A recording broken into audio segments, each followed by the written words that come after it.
Hi everyone, today I'm adjusting the parking brakes on my Nissan Titan. So this seems like a very poor design to me, but anyways, I thought I would service my brakes and tighten up the parking brakes. The parking brakes weren't working anymore, so you need to remove the tire, remove the caliper, remove the rotor, and first thing you want to check is to make sure you still have pads left. I replaced my pads last year as there was no material left on the pad at all. It had just disintegrated, fallen off. I replaced all the hardware, bought a hardware kit from Amazon by Dorman. It's a similar design to other makes and models. I watched some good videos on YouTube on how to do it on a Jeep, and it was pretty much the same. And today I'm just adjusting them out. So here's the adjuster here.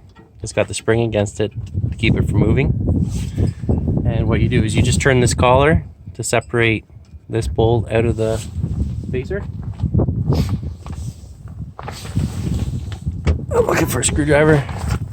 So basically you can put a screwdriver here and just turn the collar.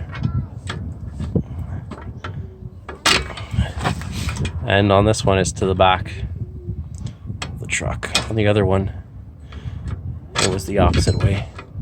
So I did the other one about 6 times. So I'm going to do about 6 pushes on this one.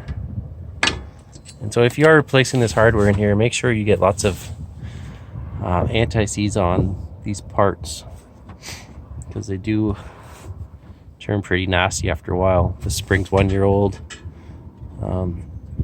The other one on the other side look a lot better than this, but yeah, that's what you do. So we'll just turn that out